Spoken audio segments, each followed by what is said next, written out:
चित्रा, अब हम तो तुम्हारे साथ हैं और अपना मुन्ना भी।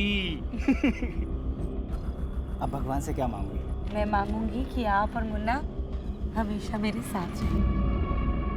वो तो हमेशा तुम्हारे साथ रहेंगे, है ना मुन्ना? हमेशा।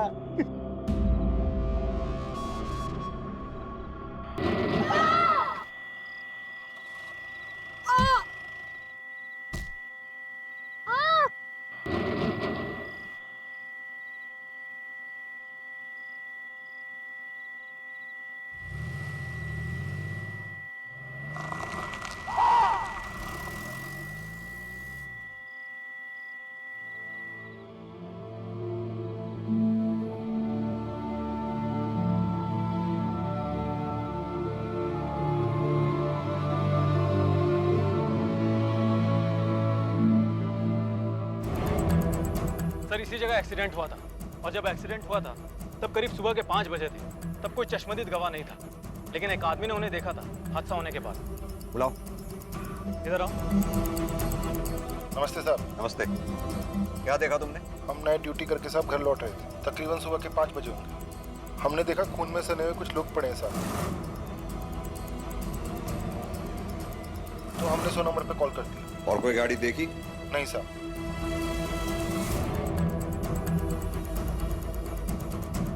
या तो ये लोग मंदिर जा रहे थे या मंदिर से आ रहे थे। जी सर। और एक बात, जैसा सब दिख रहा है ऐसा लगता है जैसे गाड़ी इस डायरेक्शन से आई होगी। यहाँ से आने के बाद गाड़ी ने इन लोगों को यहाँ टक्कर मारी। टक्कर मारने के बाद वो अपना कंट्रोल खो बैठा और जाकर ये इस पेड़ से जा टकराई। सर, तेजी से ब्रेक मारने की वजह से यहाँ पे गाड़ी के टायर के निशान भी मौजूद है। हिल की साइज और पेड़ पर जिस हाइट पर ये मार्क आया है, उसे देखते ऐसे लगता है कि बड़ी कार रही होगी। अगर पेड़ पे इतना गहरा निशान लगा है तो जरूर गाड़ी पे भी डेंट पड़ा होगा। ये हिट एंड रन का मामला है या प्लान मर्डर, ये हमें विक्टिम ही बताएगा। एक काम करो, आसपास के गैरेजेस में जाओ और उनसे कहो अगर कोई एक्सीडेंटल गाड़ी आती है तो फौरन हमें इन्फॉर्म करें। Okay sir.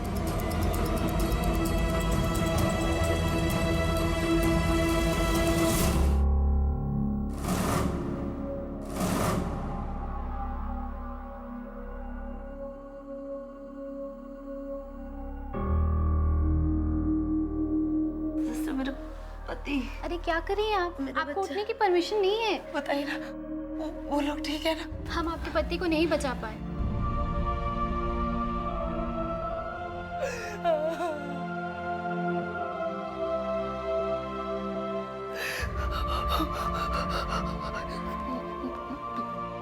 मुन्ना, मुन्ना मुन्ना से मिलना है।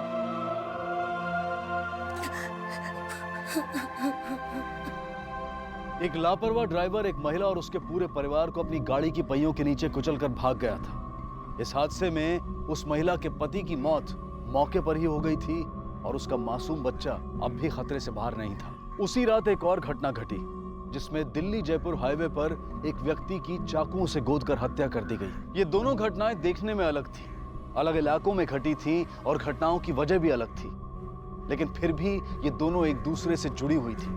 बहुत गहरा और करीबी रिश्ता था इनमें जो आगे चलकर सामने आने वाला था।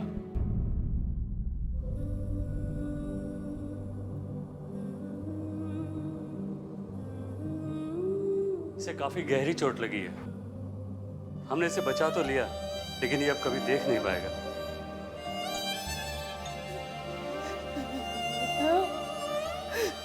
मुन्ना, मुन्ना, हे मुन्ना, हे मुन्ना।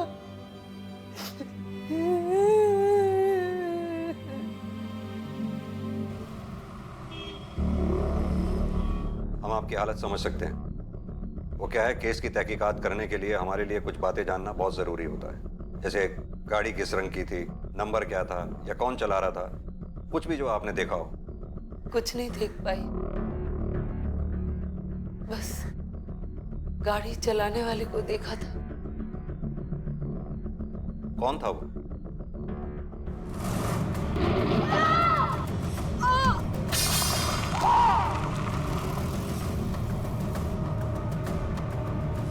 डॉक्टर पारिक, हमारे मोहल्ले के पास उसका दवाखाना है, द्वारका, सेक्टर नंबर 23।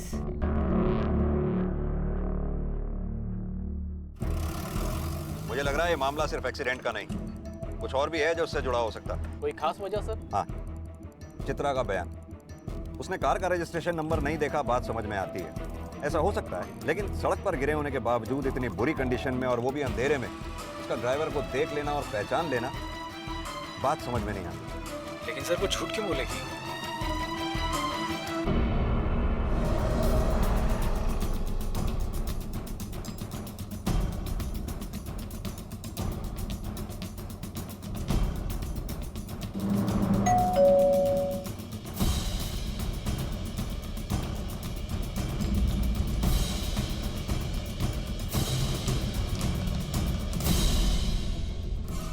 कल से घर नहीं लौटे हैं, कहाँ है मालूम नहीं।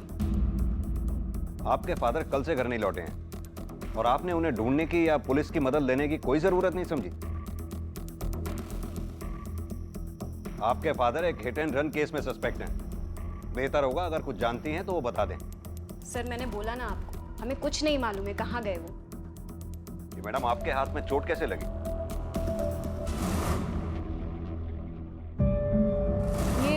सीढ़ियों से नीचे गिर गई थी। आपकी मदर कुछ बोलती नहीं है क्या? जी नहीं सर, वो हमेशा से कम ही बोलती। डॉक्टर साहब की गाड़ी कहाँ है? वो अपने साथ लेके गए। कौन सी गाड़ी है उनके पास? ब्लैक कार है। गाड़ी का नंबर है DL1C BP 7377। लगता है इस डॉक्टर के परिवार वालों को डॉक्टर की कोई खास चिंता नहीं। हाँ सर, काफी अजीब बिहेवियर है माँ बेटी का। सर ये भी तो हो सकता है कि चित्रा और उसकी फैमिली को उड़ाने के बाद डॉक्टर साहब डर के फरार हो गए। एक काम करो, इस डॉक्टर की गाड़ी ढूंढवाओ और मोबाइल की लास्ट लोकेशन भी पता करो। Okay sir. सर, डॉक्टर और उनकी कार क्लिनिक पर भी नहीं है। उनका कंपाउंडर बता रहा था 22 में शाम को 6 बजे डॉक्टर क्लिनिक से निकले थे कुछ पेशेंट्स को देखने के लिए, तब से वो लौटे नहीं। सर, डॉक्टर पारिक की कॉल लोकेशन के हिसाब से वो 22 मई को शाम को 7 से 8:30 बजे के बीच गुरुग्राम में थे। वहाँ पर उन्होंने किसी पेशेंट को विजिट किया था। फिर उसके बाद अपने घर द्वारका जाने के बजाय वो दिल्ली जयपुर हाईवे की तरफ चले गए। उनके फ़ोन की लास्ट लोकेशन भी इसी हाईवे की है। 22 मई को शाम 9 बजे से उनका फ़ोन स्विच ऑफ है, जब तक ऑन नहीं हुआ है।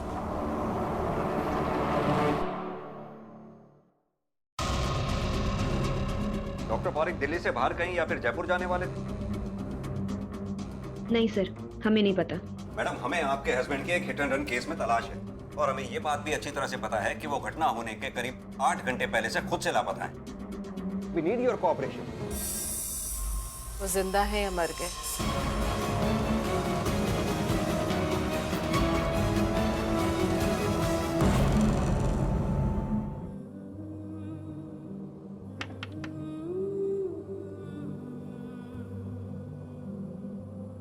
आखिर खाई गई ना मेरे बेटे को तू, और मेरे पोते को अंधा कर दिया। जो हुआ उसमें मेरी गलती है? नहीं, गलती तो मेरी है जो अपने बेटे की जिद के आगे झुककर तुझे इस घर में लाने दिया उसे। लेकिन अब ना मेरा बेटा है और न मेरी मजबूरी। अब तेरे लिए इस घर में कोई जगह नहीं है। निकल जा इधर से, चल निकल जा। माँ जी क्या बोल रही? एक मिनट माँ जी, माँ जी। कहने से आने वाली मैं। साहब इंसान नहीं, लोग उन्हें मसीहा मानते हैं। गरीबों का तो पूरा इलाज मुफ्त में क्या करते हैं, वो कभी किसी से एक पैसा नहीं लिया। उनके ऐसा बढ़िया आदमी बहुत मुश्किल से मिलता है इस जमाने में। लोगों का ये कहना है कि वो बहुत अच्छे इंसान थे। अगर इतने ही अच्छे आदमी थे तो अपनी गाड़ी के नीचे आए उन लोगों को हॉस्पिटल में दाखिल कराते, ऐसे सड़क पर मरने के लिए छोड़कर भागते नहीं। लेकिन इस डॉक्टर पारिक की फैमिली का भी कुछ समझ में नहीं आ रहा है। लगभग 40 घंटे हो गए उन्हें गायब हुए। ना तो उनकी पत्नी को कुछ फर्क पड़ रहा है, ना ही उनकी बेटी को। सर, इसी हाईवे पर 1 किलोमीटर चलने के बाद रोड से थोड़ा अंदर जाकर डॉक्टर साहब का फोन स्विच ऑफ हुआ था।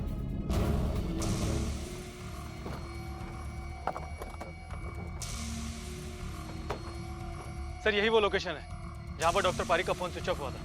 एक काम करो, अब हमें नहीं निकाल सकती, हमारा घर है ये। सर, पोस्टमार्टम रिपोर्ट के हिसाब से इनकी मौत 22 मई को रात को 11 बजे के करीब हुई है। यानी क्लिनिक से निकलने वाली रात में?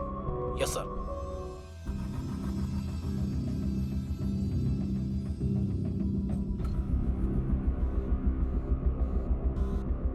Is this necessary sir? Mummy की थोड़ी सी तबीयत खराब है। मुझे नहीं पता अपने फादर की लाश को आइडेंटिफाई करना आपकी नज़र में कितना ज़रूरी है, but yes, this is necessary. Legal procedure है, आपको पूरा करना होगा।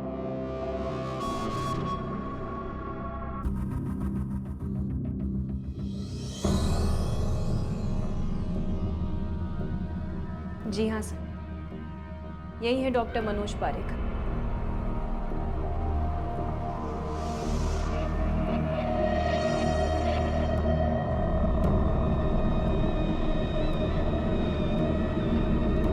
डॉक्टर पारेख की मौत 22 मई को हुई थी और चित्रा के साथ घटे हादसे की तारीख और वक्त था 23 मई सुबह के 5 बजे, यानी कि डॉक्टर पारेख के कत्ल के 8 घंटे बाद।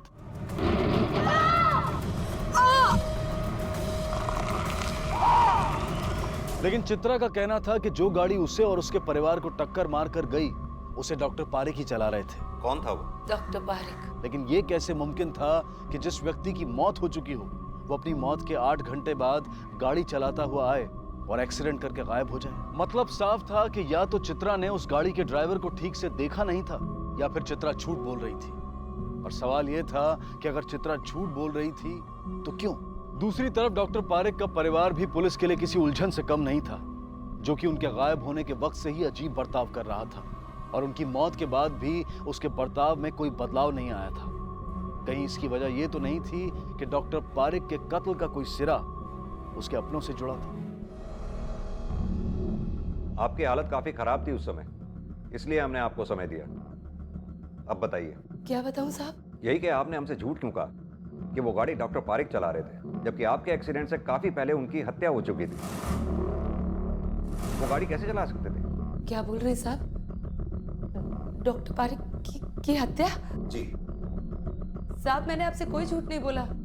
मैंने वही बताया जो मैंने देखा।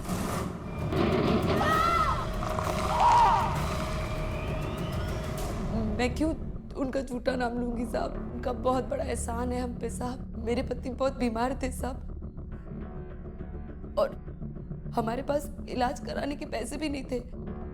तब उन्होंने ही मेरे पति को ठीक किया साहब और इलाज के पैसे भी नहीं लिए हमसे। जहाँ तक मुझे याद है वो डॉक्टर पारेख ही थे। वो गाड़ी जो भी चला रहा था, डॉक्टर पारेख या कोई और, उसका स्केच बनवाने में हमारी मदद कीजिए। सर, यह है वो स्केच जो चित्रा ने बनवाया है और ये डॉक्टर पारेख की फोटोग्राफ। तो आपस में काफी मिलती है। विवेक, इस केस में दो बातें हो सकती हैं।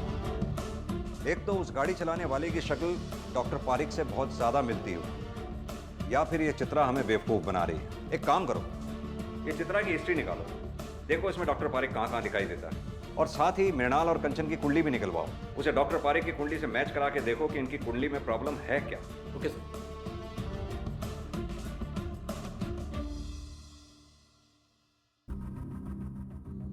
वो उनका अंतिम संस्कार करवाना होगा।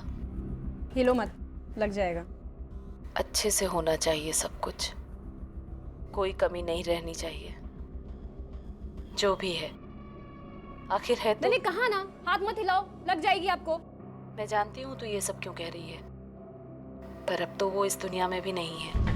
मॉम, मुझे उनके बारे में कोई बात नहीं करनी है। वो भले ही आपके लिए और दुनिया वालों के लिए मर गए हों, लेकिन मेरे लिए वो अभी भी जिंदा है। मर के भी मेरा पीछा नहीं छोड़ेंगे वो।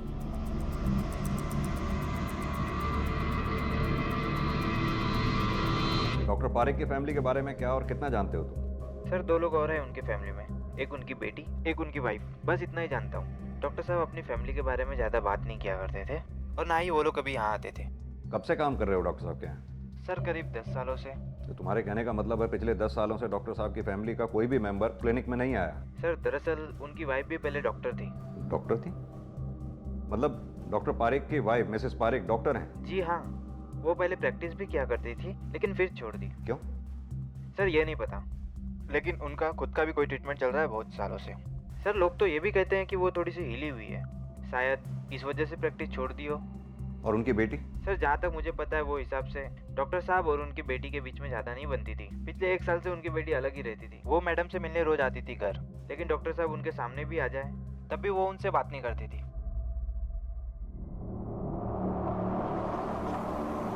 इन्हें पहचानते हो? हाँ सर, ये चित्रा वो रमेश है।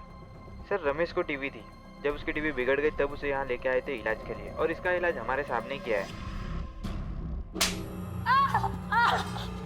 चाची आप परेशान मत हो, हम इसे देख लेंगे। चल चलो, कब्जा करना चाहती है घर पर साली। चल छोड़ दो मुझे। हट!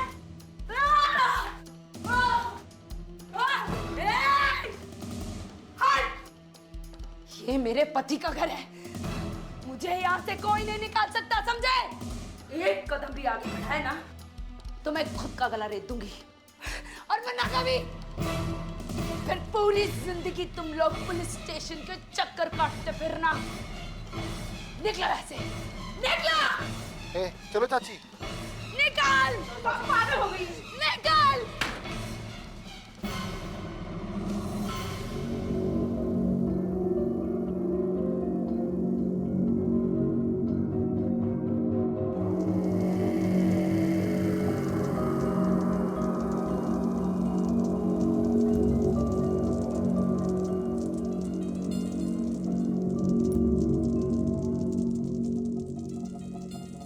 बात पूछूं? कहीं तूने तो नहीं मरवाया अपने पापा को?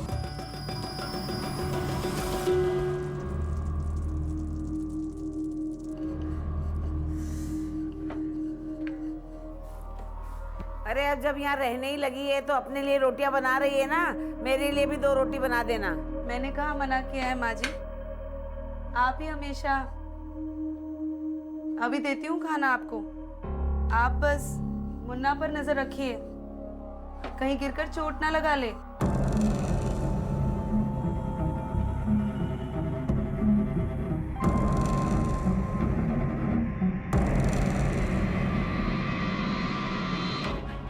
हमें पता चला है पिछले 1 साल से आप इस घर में नहीं रहती हैं, और घर छोड़ने की वजह थी आपके फादर।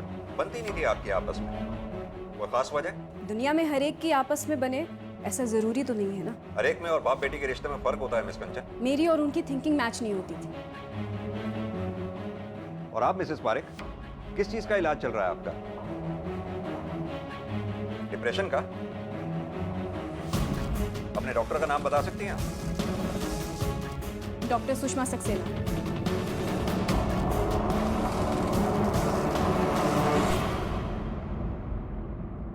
ये लीजिए। मुन्ना, मुन्ना कहाँ है? मुन्ना यहीं तो था।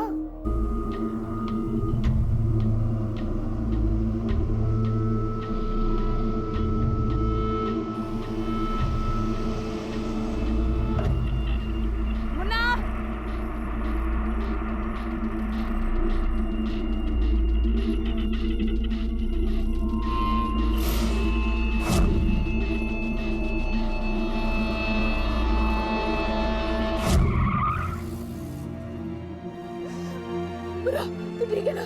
तू ठीक है ना? तुझे कुछ हुआ नहीं ना? मना किया था ना तुझे बाहर निकलने के लिए, फिर क्यों निकला? हाँ?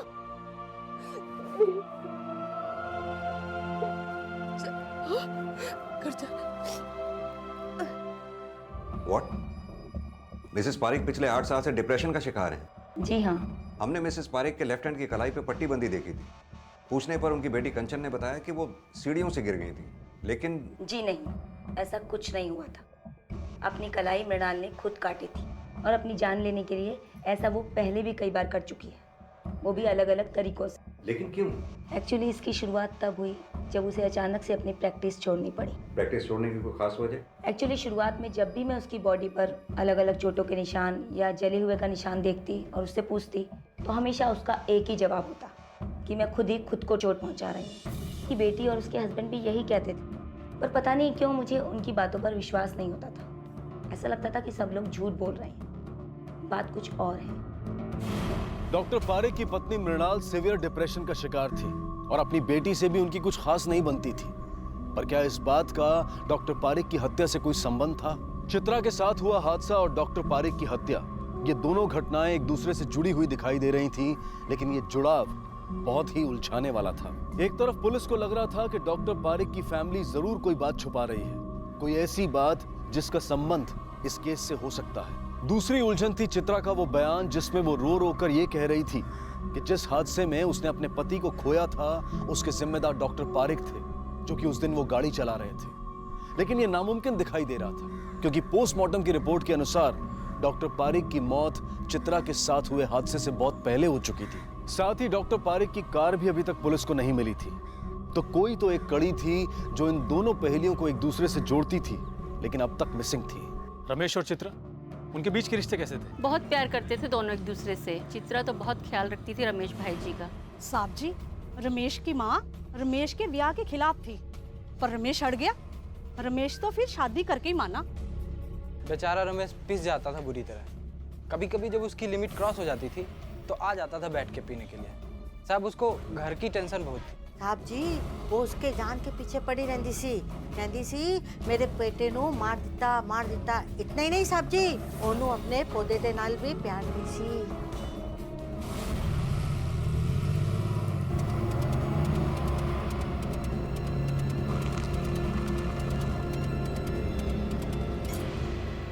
खामोश रहकर किसे बचाना चाहती हैं आप? अपनी बेटी को? नफरत करती थी वो अपने फादर से, इनफैक्ट अभी भी करती है। कहीं उसी ने तो नहीं, मेरी बेटी ने कुछ नहीं किया। वो बेचारी तो ऐसा कर ही नहीं सकती। बहुत अच्छी बच्ची है वो, बहुत ही अच्छी। मैंने किया है ये सब। आपने? बहुत गलतियां की हैं मैंने आज तक, पर मैं ऐसी पहले नहीं थी। उन्होंने बनाया मुझे ऐसा। दुनिया के लिए भगवान थे वो, पर हमारे लिए We both have the same degree. उसके बावजूद भी मेरे अपने पेशेंट तुम्हारे पास चले आते हैं। Why? Tell me why? क्या करते हो उनके साथ? क्यों आते तुम्हारे पास? मैं कुछ नहीं करती।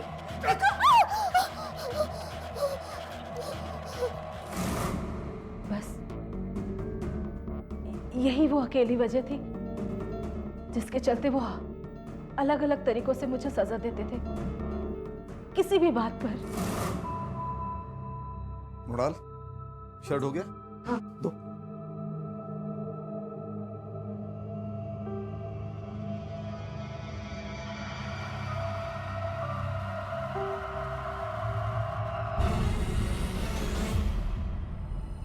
मुराल, ये क्या? ये मैं दूसरी दे। तुम्हें ठीक से आयन करना भी नहीं आता? ये दूसरी ले लीजिए। मैं सिखाता हूं तुमको आयन करना।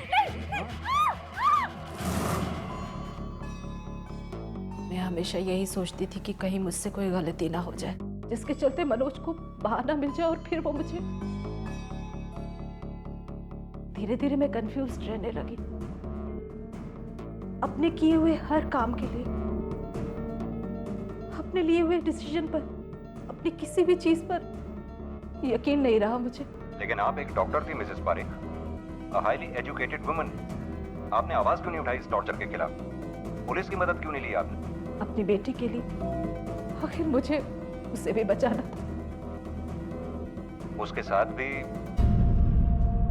पूरी उम्र गुजार दी साहब। कितनी माएं देखी, कितने बच्चे जने, मैं नहीं पहचान सकूंगी? 6 महीने से ज्यादा हो गया था। मेरा बेटा टीबी के चलते अपनी बीवी से अलग सोता था, लेकिन एक दिन मैंने देखा कि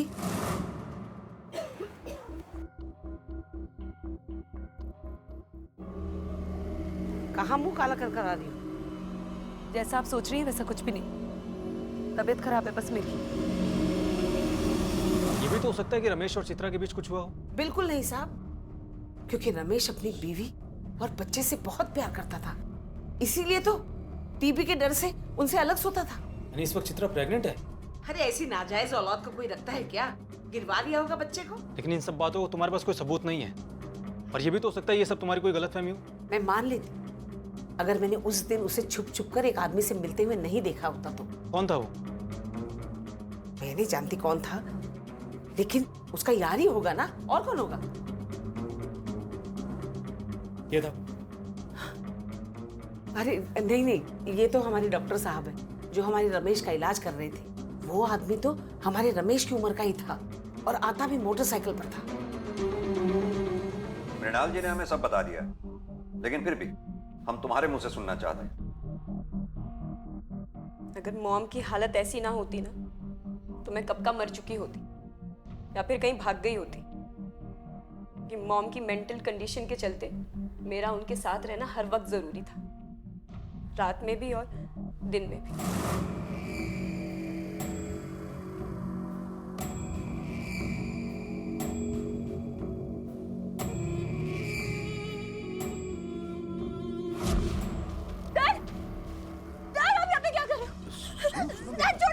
मेरी बात सुन।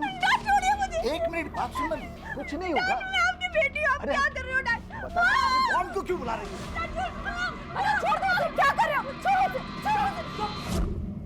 मनोज नहीं, नहीं, नहीं, dad, leave me, dad, leave me. Kanchan, Kanchan. उसी दिन वो घर छोड़ दिया था मैंने। पाँव भी नहीं रखना चाहती थी वहां, इस डर से कि कहीं उससे सामना ना हो जाए। लेकिन फिर भी हर रोज जबरदस्ती खुद को खींच कर जाती थी वहां पे, मॉम के खातिर, उनका ख्याल रखने के लिए। जुर्म के इन दोनों मामलों की जांच में तरक्की हुई थी। पुलिस के पास अब डॉक्टर पारिक की पत्नी मृणाल और बेटी कंचन थी, जो सालों से डॉक्टर पारिक की यातनाएं सहती आई थी। बहुत मुमकिन था कि अपनी इस यातना भरी जिंदगी से निजात पाने के लिए दोनों ने या फिर दोनों में से किसी एक ने डॉक्टर पारिक का कत्ल किया हो या फिर करवाया हो। सर, कंचन और मिसेस पारिक के सेलफोन की कंप्लीट रिपोर्ट आ चुकी है। जिस वक्त डॉक्टर पारिक का मर्डर हुआ उस वक्त ये दोनों द्वारका में ही थी, क्राइम सीन से लगभग 60 किलोमीटर दूर। उन दोनों के कॉल रिकॉर्ड्स में भी कोई सस्पेक्टेड या नया नंबर नहीं है। जितने भी कॉल्स आए या गए हैं वो सभी के सभी कॉल्स या तो फैमिली के हैं या तो फिर फ्रेंड्स के। सर मुझे लगता है कि चित्रा की सास ने उससे अपनी नफरत और नाराजगी के चलते झूठी कहानी बनाई है। मुझे नहीं लगता कि चित्रा ऐसा कुछ कर सकती है, क्योंकि सबका यही कहना है कि चित्रा अपने पति रमेश से बहुत प्यार करती थी। जिन लोगों के बारे में तुम बात कर रहे हो वो उस डॉक्टर पारेख को भी देवता बता रहे थे, राइट? जब तक कातिल पकड़ा नहीं जाता हम किसी को भी क्लीन चिट नहीं दे सकते, मृणाल और कंचन को भी नहीं, क्योंकि मोबाइल के लोकेशन से सिर्फ ये पता चलता है कि मोबाइल उस वक्त कहाँ था, मालिक भी उस वक्त वहाँ था, ये जरूरी नहीं। ये मृणाल और कंचन पे भी नजर रखनी होगी। Yes sir. और चित्रा की सास ने जो कहानी बताई है हमें उसका भी पता लगाना होगा कि उसमें कितनी सच्चाई है। Yes sir.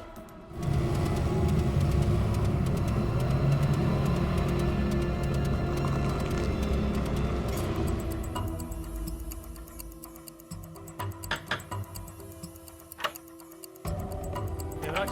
हाँ? लेके चलो उसे। साहब, चल। मैंने कुछ नहीं किया साहब। चलिए बताओ, चित्रा को कैसे और कितना जानता है? क्लिनिक की नर्स ने हमें सब कुछ बता दिया। मुझे नहीं पता चित्रा और देवराज के बीच में अफेयर था या नहीं, लेकिन नो डाउट काफ़ी क्लोज थे दोनों। वो भी आती थी वहाँ अपने पति का इलाज कराने, बस इसीलिए बातचीत होती थी।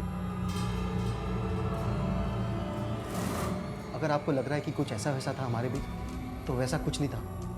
मेरी बीवी भी जानती थी उसे, बातें भी होती थी दोनों में। आप चाहिए तो पूछ सकते हो साहब। इस देवराज के कॉल रिकॉर्ड्स आए कि नहीं अब तक? अभी तक नहीं सर। जल्दी से मंगवाओ। Okay sir. हर चीज के दो पहलू होते हैं, यानी दो सिरे। मुझे लगता है हम सिर्फ एक सिरे पर ध्यान दे रहे हैं, दूसरे सिरे को हमने अभी तक छुआ तक नहीं। किस बारे में बात कर रहे हैं आप सर? डॉक्टर अपने एक पेशेंट को देखने गया था। 8:30 बजे उस पेशेंट के घर से निकलने के बाद डॉक्टर को अपने घर जाना चाहिए था। वो अपने घर जाने की बजाय गया दिल्ली जयपुर हाईवे पर, जहां करीब 11 बजे के करीब उसकी हत्या हो गई।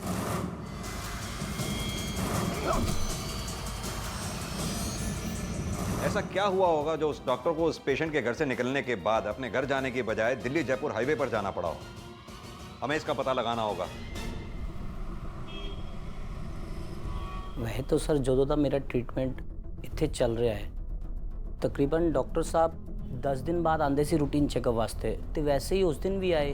उन्होंने मेरा चेकअप किया ते कुछ दवाइयाँ लिखियाँ ते चले गए। उस दिन डॉक्टर साहब के इस दरवाजे से अंदर आने से लेकर बाहर जाने तक के वक्त को फिर से याद कीजिए। अभी आपने जो कुछ भी मुझे बताया उस दौरान कुछ अलग से नोटिस किया हो आपने? मसलन उन्होंने किसी को फ़ोन किया हो या किसी का फ़ोन उन्हें आया हो, या वो बहुत खुश नज़र आ रहे हो या बहुत गुस्से में हो, कुछ भी जो ऐसा नोटिस किया हो आपने?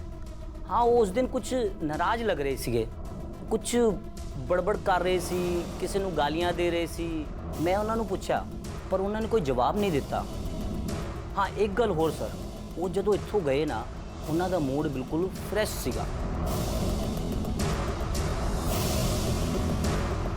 डॉक्टर पारिक की फैमिली के अलावा जितने लोगों से भी हमने बातें की हैं, सबका यही कहना है कि उन्होंने कभी भी डॉक्टर पारिक को ऊंची आवाज में बात करते हुए नहीं सुना। और सर डॉक्टर पारिक के कॉल रिकॉर्ड के हिसाब से डॉक्टर पारिक को उस दौरान कोई कॉल आई या गई भी नहीं थी। एक मिनट, इस पार्किंग वाले से पूछते हैं, हो सकता है इसने कुछ देखा हो। जी सर। आओ। भाई कब से कह रहा हूँ गड्डी जाके उधर लगाना। अरे क्या हो गया? ले भाई ले, लगा दे तू, थोड़ी जल्दी है। अरे हमारे पास कौन सा टाइम है यार, पैसे दो। ले ले ले भाई पैसे ले। एक मिनट, इसको पहचानते हो? देखा है कभी? साहब जी रोज इतनी गड्डियाँ आती है, इतने बंदे आते हैं, कहाँ किसी की शक्ल याद रहती है। मुझे याद नहीं कौन है ये। ठीक है, ये हैं तुम्हारे और देवराज के बीच हुई बातचीत के कॉल रिकॉर्ड्स। तो क्या हुआ साहब? जान पहचान थी इसलिए बातें तो होती थी। इसका मतलब ये तो नहीं कि हम दोनों के बीच कुछ चल रहा था साहब। इस बात पे हमें कोई शक नहीं। तुम दोनों के एक दूसरे को किए गए कॉल भी ठीक ठाक ही हैं, 2-3 दिन में एक कॉल। लेकिन ये क्या है, ये हमारी समझ में नहीं आया। अपने एक्सीडेंट के बाद हॉस्पिटल से डिस्चार्ज लेकर 40 और 3 कुल मिलाकर 43 कॉल किए थे चित्रा ने तुझे। तूने एक का भी जवाब नहीं दिया, क्यों? क्यों किए तुमने इतने कॉल्स देवराज को, जब तुम्हारी जान पहचान मामूली थी और वो तुम्हारे कॉल्स पिक भी नहीं कर रहा था? ऐसी क्या बेचैनी थी जो तुम इसे कॉल पे कॉल किए जा रही थी?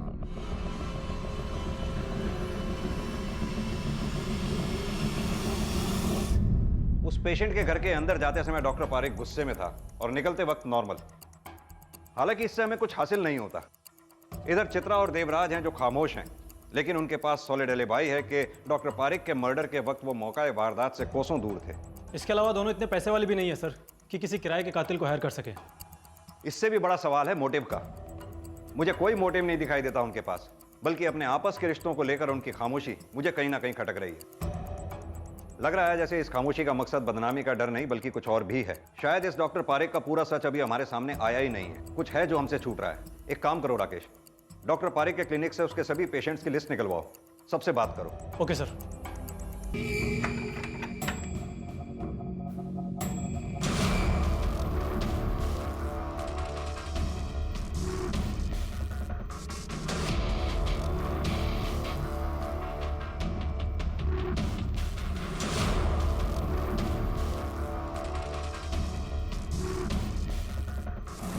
पूरी कीमत वसूली उसने मुझसे अपने मुफ्त इलाज की।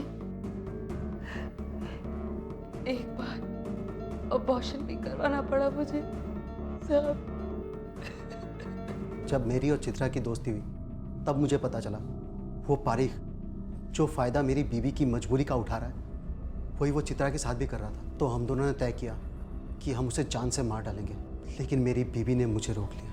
देवराज पीछे हट गया। मेरी समझ में नहीं आ रहा था कि मैं क्या करूं, कैसे उस पारिक को सजा दूं। फिर अचानक उस दिन हमारा एक्सीडेंट हो गया। मुझे मौका मिला और मैंने वो इल्जाम उस पारिक पर डाल दिया। कौन था वो? डॉक्टर पारिक। सोचा मार नहीं पाई तो क्या हुआ, पूरी जिंदगी अगर वो जेल के पीछे सड़ेगा तो शांति मिलेगी मेरे मन को।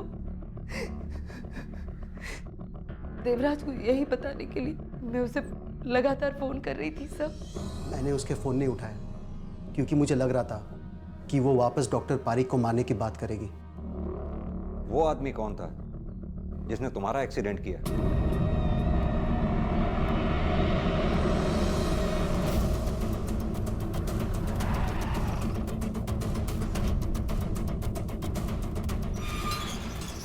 उठाओ इसे। देखो जरा ये गाड़ी का मालिक कौन है, लेके आओ उसे।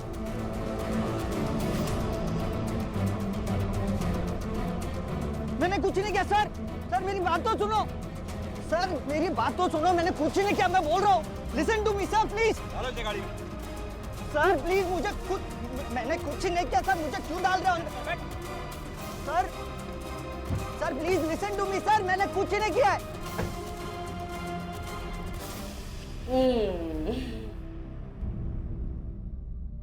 मुझे माफ कर देना बेटा। मेरे बेटे के इलाज के लिए तूने क्या क्या नहीं किया और मैंने कितना गलत किया तेरे साथ। माफ कर देना मुझे।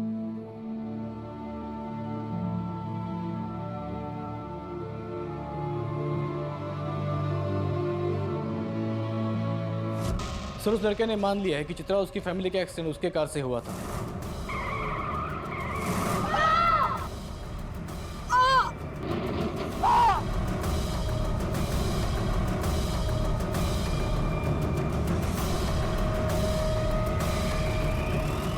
इसके बाद वो डर गया, उसे अंदाजा था कि पुलिस उसकी कार को ढूंढ रही होगी, इसलिए उसने कार को छुपा के रखा, कहीं बाहर नहीं निकाला। लेकिन सर उस लड़के का कोई भी कनेक्शन ना तो चित्रा उसकी फैमिली के साथ है, ना ही देवराज के साथ, और ना ही डॉक्टर पारिक के साथ। सर डॉक्टर पारिक की कार का पता चल गया है, यहीं पासी के बहरामपुर गांव में है और कोई है जो इसे बेचने की कोशिश कर रहा है। चलो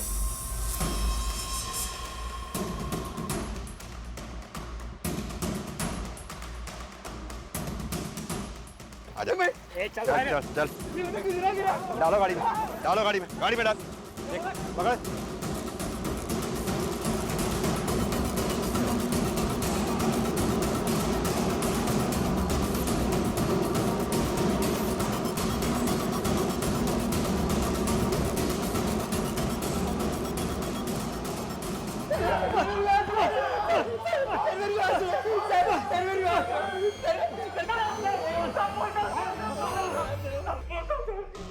बोल, सब सच सच बता। साहब उस रात मेरा मूड पहले से ही खराब था।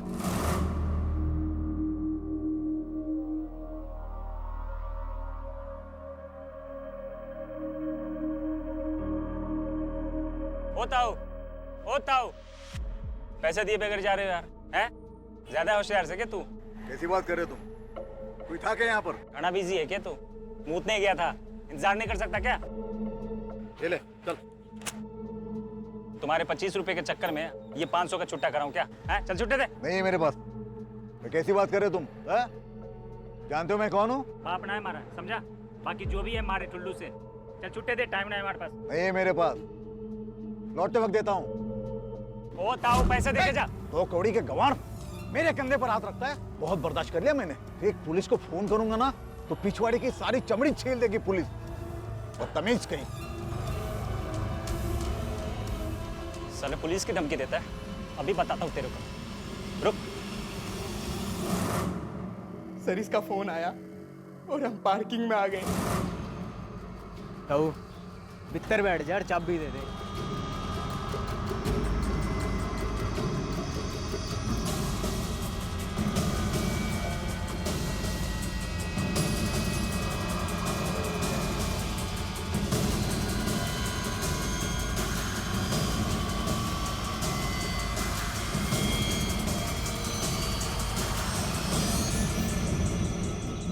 हमारे से पंगे लेगा तो? क्या बोल रहा था? पुलिस को बुलाएगा ना? हैं? जाना है? ये भेजूंगा।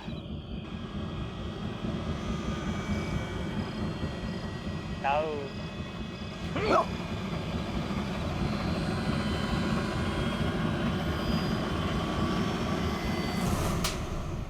मूड खराब था, इतनी छोटी सी बात पर एक आदमी की जिंदगी छीन ली तुम लोगों ने। सड़ो जिंदगी भर यहां आप तुम लोग, तब जाके तुम्हें जिंदगी की कीमत पता चलेगी।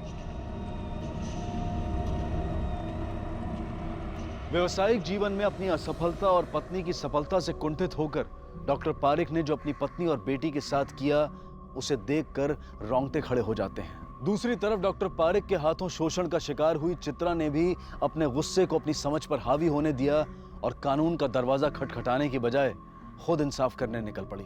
इसके अलावा चित्रा की सास, डॉक्टर पारिक की पत्नी डॉक्टर मृणाल और बेटी कंचन, ये सभी किसी न किसी नकारात्मक भावना के शिकार हुए। अगर चित्रा की सास ने उस पर शक करने की बजाय उसे समझकर उसका साथ दिया होता, तो चित्रा ने डॉक्टर पारिक की गंदी नीयत के सामने अपने घुटने टेकने की बजाय जिंदगी से लड़ने और अपने पति को बचाने का कोई दूसरा रास्ता ढूंढा होता। अगर मृणाल ने अपने डर और अपनी बेटी को लेकर अपनी असुरक्षितता को अपने आप पर हावी न होने दिया होता और शुरुआत में ही डॉक्टर पारिक के खिलाफ आवाज उठाई होती, तो न सिर्फ अपने आप को और अपनी बेटी को, बल्कि उसने उन तमाम मजलूम महिलाओं को भी डॉक्टर पारिक का शिकार होने से बचा लिया होता। इस कहानी से हम सबको ये सीख मिलती है कि हमें अपनी भावनाओं, खासकर नकारात्मक भावनाओं विचारों से सतर्क रहना चाहिए। उनका गुलाम बनने की बजाय अपनी समझदारी से उन्हें काबू में रखना चाहिए। इसी विचार के साथ अब मैं अनूप सोनी आपसे विदा लेता हूं। फिर मुलाकात होगी अगले एपिसोड में एक और चौंका देने वाले केस के साथ। तब तक अपना और अपने परिवार का ख्याल रखें और देखते रहें क्राइम पेट्रोल डायल 100। सबक एक को सीख हम सबको।